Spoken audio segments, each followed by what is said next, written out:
Olá, graça e paz em nome de Jesus. Estamos no 240º dia do projeto Conheça a Sua Bíblia. Sigamos com perseverança até o final. Livro dos Atos dos Apóstolos. Atos 1. A promessa do Espírito Santo.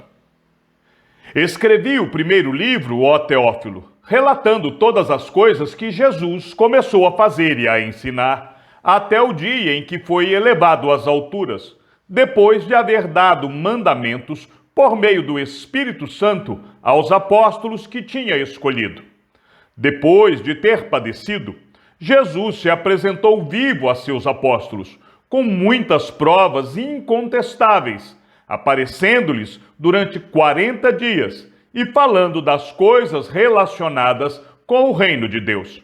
E, começando com eles, deu-lhes esta ordem: não se afastem de Jerusalém, mas esperem a promessa do Pai, a qual vocês ouviram de mim.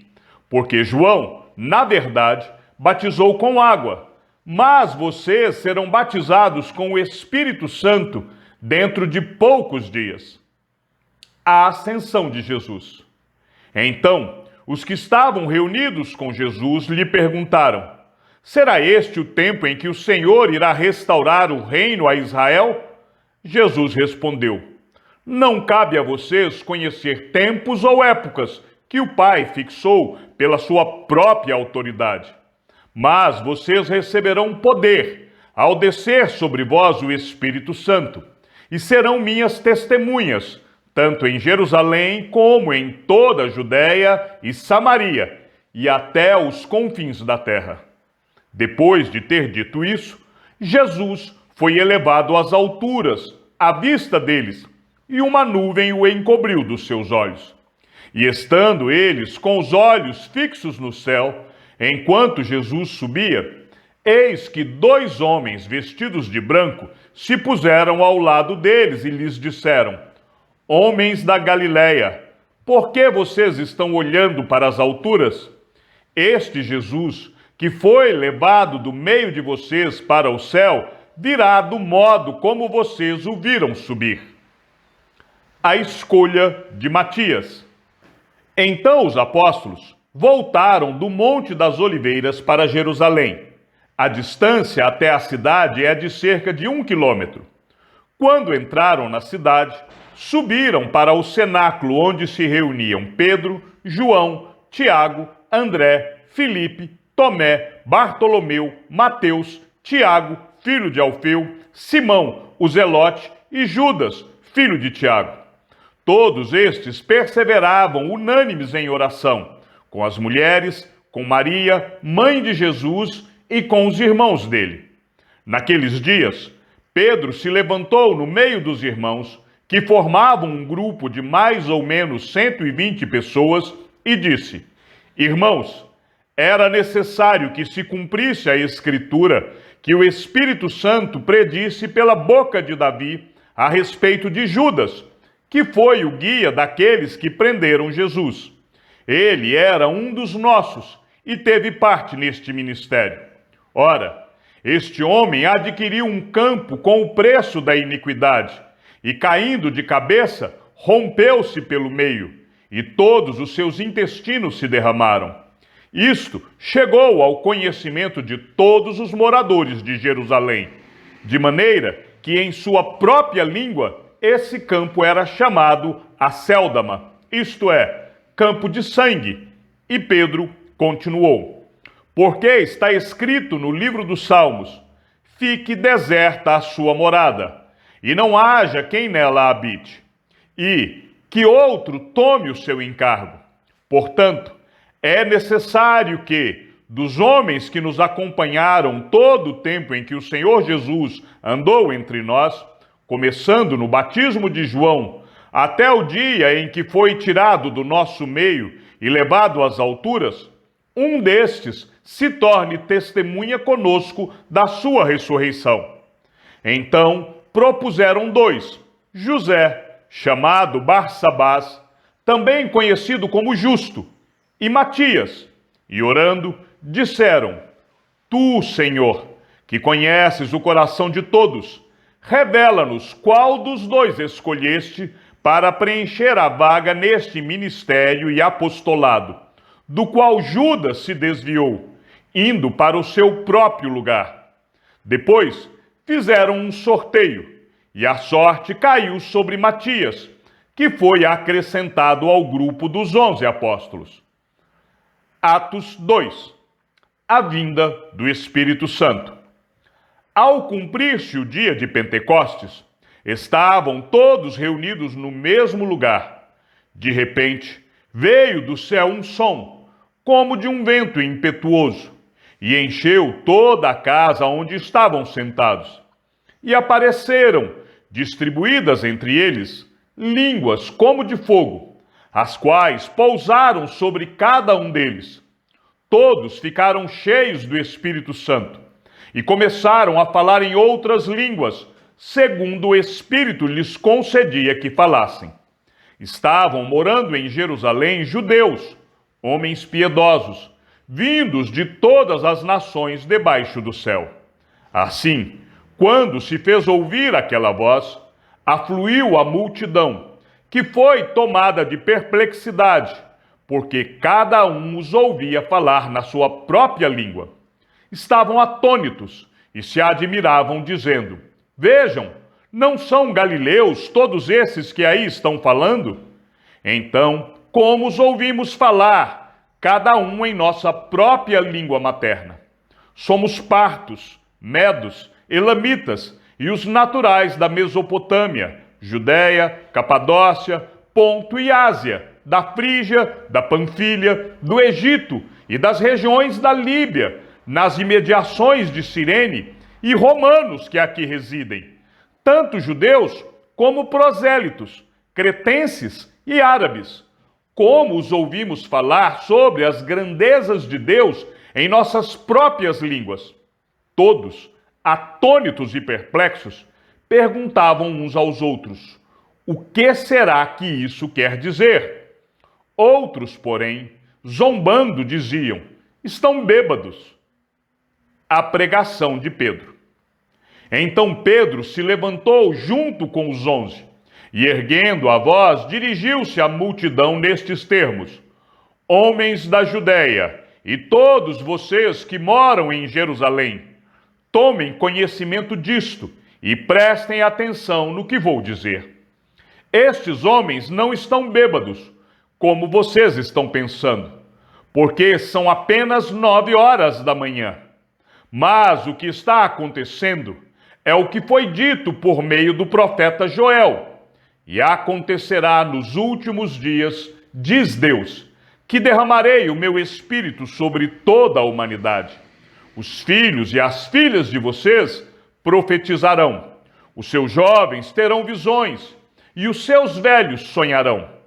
Até sobre os meus servos e sobre as minhas servas derramarei o meu espírito naqueles dias e profetizarão. Mostrarei prodígios em cima no céu e sinais embaixo na terra: sangue, fogo e nuvens de fumaça.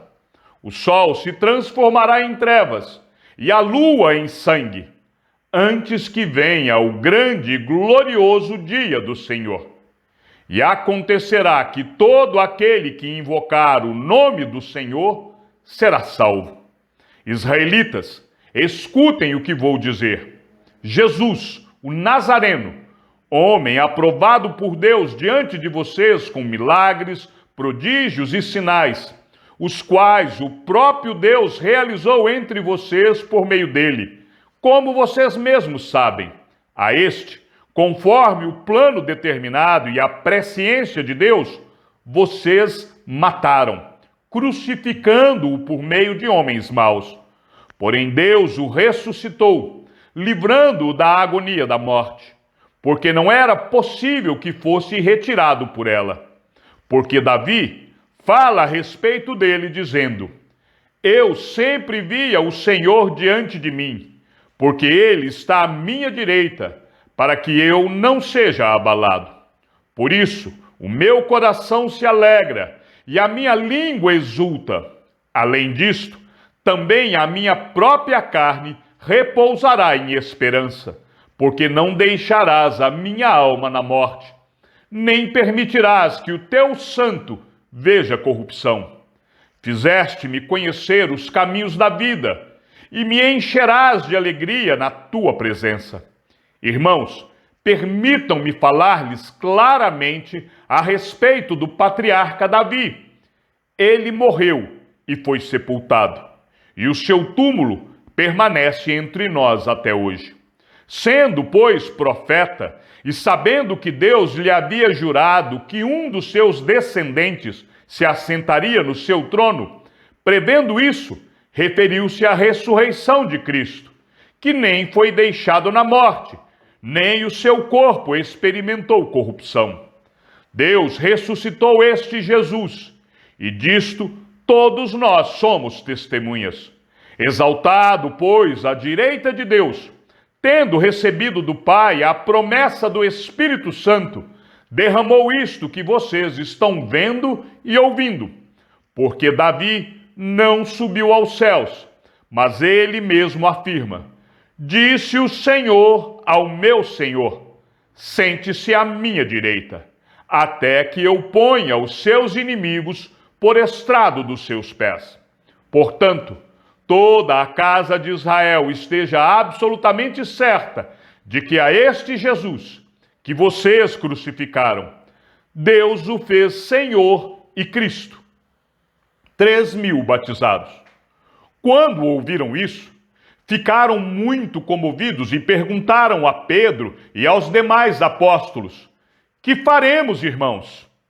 Pedro respondeu: arrependam-se, e cada um de vocês seja batizado em nome de Jesus Cristo, para a remissão dos seus pecados, e vocês receberão o dom do Espírito Santo, porque a promessa é para vocês e para os seus filhos, e para todos os que ainda estão longe, isto é, para todos aqueles que o Senhor, nosso Deus, chamar.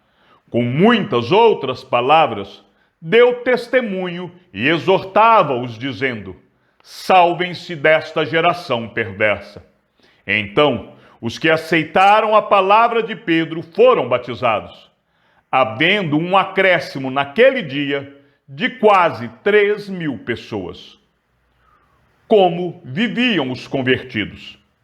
E perseveravam na doutrina dos apóstolos, e na comunhão, no partir do pão e nas orações.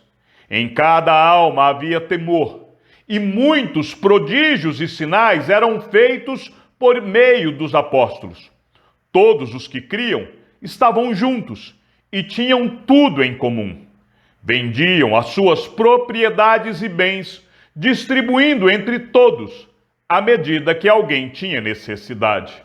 Diariamente perseveravam unânimes no templo, partiam pão de casa em casa, e tomavam as suas refeições com alegria e singeleza de coração, louvando a Deus e contando com a simpatia de todo o povo. Enquanto isso, o Senhor lhes acrescentava dia a dia os que iam sendo salvos. Atos 3. A cura de um coxo em Jerusalém. Pedro e João estavam se dirigindo ao templo para a oração das 3 horas da tarde.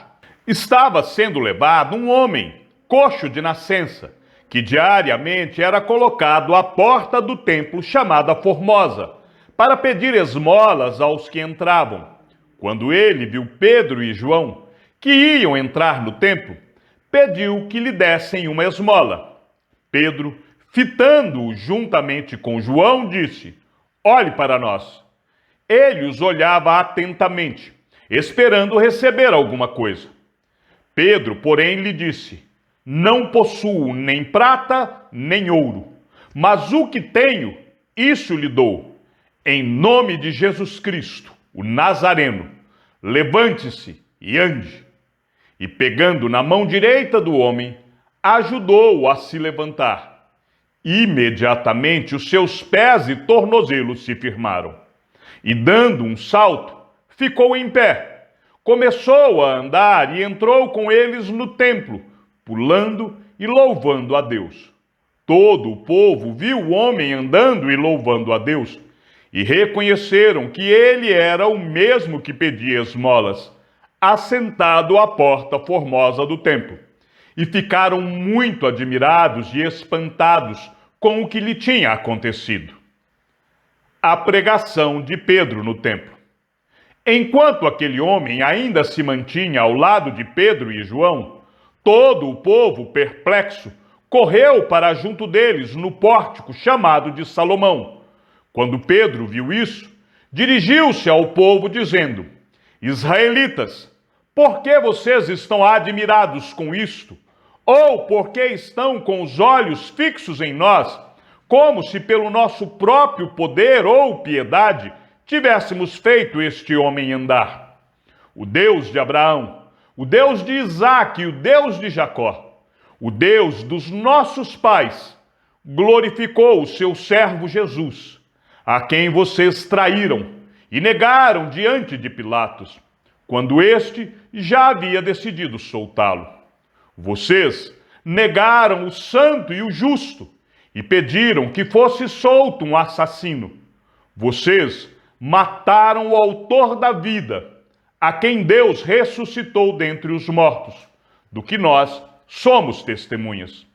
Pela fé no nome de Jesus, é que este mesmo nome fortaleceu a este homem que vocês estão vendo e bem conhecem.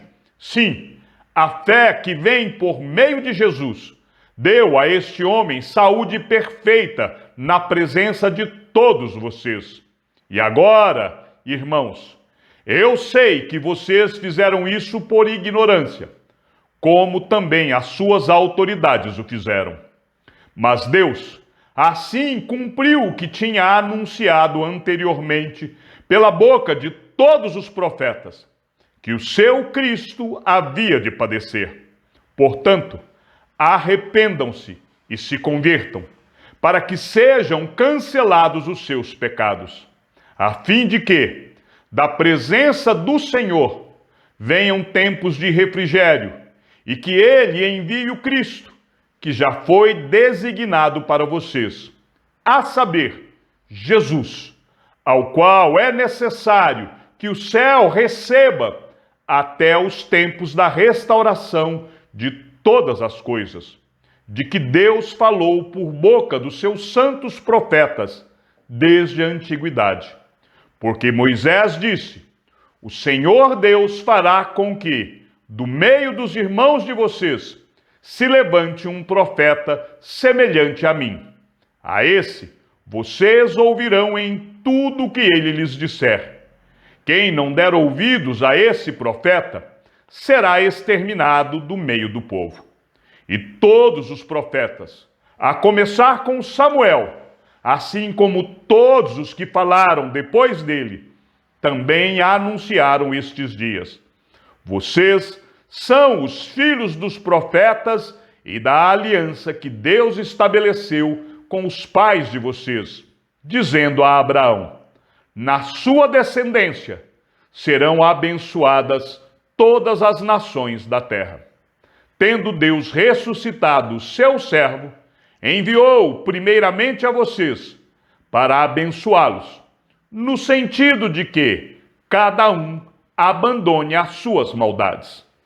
Chegamos ao fim da leitura de nosso 240º dia. Sigamos juntos até o final.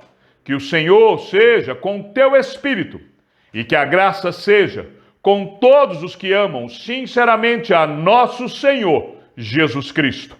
E ao Deus único e sábio seja dada toda a glória e que a sua vida seja sempre para mais em Cristo Jesus.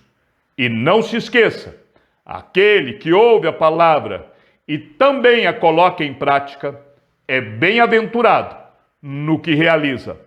Um abraço e até amanhã, se assim o Senhor nos permitir.